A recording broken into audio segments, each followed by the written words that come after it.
হে everyone, আমি আবার একটা নতুন ভিডিও নিয়ে চলে এসেছি। এটা ছিল ভান্ডারহাটি কেশবপুরের মা। তোমরা সবাই জানো, সবাই চেনো, আর নতুন করে তো বলার কিছুই নেই। দীপাবলির সময় পুজোটা ছিল তো। তোমরা অনেকেই জানো, এরকম ভিডিও প্রচুর দেখে নিয়েছো। আমার তো পোস্ট করতে অলরেডি দেরি হয়েই গিয়েছে।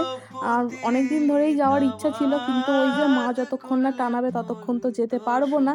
বহুদিন ধরেই ভাবছিলাম যে পুজো দিতে যাব, বাট ওই যে মা যতক্ষণ না টানাবেন ততক্ষণ তো যেতেই পারবো না। মানে আমি অনেকবার যাওয়ার প্ল্যান করেও এমন হয়েছে যে ফাইনালি আলটিমেটলি কিছু না কিছু প্রবলেম হয়ে গিয়েছে, তো যেতে পারিনি। আর এসে আমার মনটা আলাদাই হ্যাপি হ্যাপি লাগছিল। আর কি জানো তো, এখানে আসার সময়ও আমাদের অনেক বাধা পেতে হয়েছে। যেমন মদন মোহনতলা দিয়ে আমাদের আসতে দেয়নি, যদিও ওখানে গাড়ি এন্ট্রি করতে দিচ্ছিল না। তো আবার আমরা ব্রাহ্মণপাড়া দিয়ে ঘুরে আসি, তো সেখান দিয়েও 18 নম্বরে উঠতে দিচ্ছিল না সিভিকরা। কিন্তু আমরা বললাম যে না, আমরা এলাকার লোক, আমাদের ছাড়তেই হবে। অনেক তো টোটো ব্যাক করে গিয়েছিল, বাট আমি যেতে দিইনি। আমরা সবাই বললাম না দাঁড়াও, যে এত দূর এসেও আবার যদি ফিরে যেতে হয় তো কোনো মানে হয় না। তো ফাইনালি আমরা এলাম, মায়ের দর্শন পেলাম। তোমরা দেখতেই পাচ্ছ, এই যে মা, আর এই মা আর এই মা, আমার দুই মাই এখন একমাত্র আমার সব কথা শেয়ার করার পার্সন হচ্ছে এরা। তো যখন আমার মাকে আমি কিছু শেয়ার না করতে পারি, তখন এই মাকে আমি সবকিছু শেয়ার করি। মানে সবকিছু এই মা জানে, আর আমার মা বেশিরভাগটাই জানে। কিন্তু আমি অনেক কথা যখন শেয়ার করতে পারি না মাকে, তখন এই মাকেই আমি সবকিছু শেয়ার করি। মাকে মন ভরে দেখলাম, তারপর মনের সব কথা শেয়ার করলাম, তারপর গিয়ে আমার একটু হালকা লাগলো।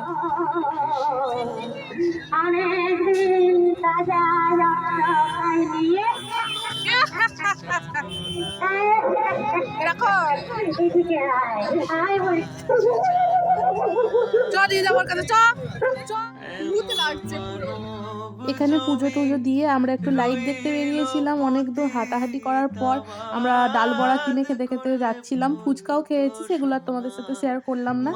আর এখানে এই যে বৌদি দেখে হাসছে, বলছে তুই কি করছিস? আমি বলছি আমি ভিডিও করছি। আর মন্দিরটা খুব সুন্দর লাগছিল, কিন্তু আমার ক্যামেরা কোয়ালিটি খুব খারাপ, মাঝে মাঝে লাইট এরম আপ ডাউন করে। ওখান থেকে বেরিয়ে চলে এসেছিলাম। আর আসবার সময় আমাদের এটা গ্রামের মা, আর এই মাকে আমরা তখন প্রাইমারি স্কুল যেতাম যখন, তখন রোজের দর্শন করতে পেতাম, কিন্তু এখন তো আসাই হয় না। তবে গ্রামের পুজোতে এসেছি আগেও বহুবার, কিন্তু ওই পুজোতে প্রথমবার গেলাম। আর সব কিছু মিটিয়ে আসতে অনেক দেরি হয়ে গিয়েছিল। তো এবার বাড়ি যাওয়ার পালা। এই যে বৌদি দাঁড়িয়ে আছে, আর এটা প্রিয়া আসছে, ও বলছে ক্যামেরা অফ করো। আর এই যে আমাদের কুচি হেঁটে হেঁটে আসছে, দুটোই হচ্ছে আমার ভাইজি। আর ওই যে ওগুলো হচ্ছে বৌদি, মানে প্রিয়ার মা, কাকিমা সম্পর্কে আমার বৌদি হয়। তো এই তো 11টা 54 বাজে, বাড়ি আসতে আসতে 12টা 10-15 বেজে গিয়েছিল। That's it, tata bye.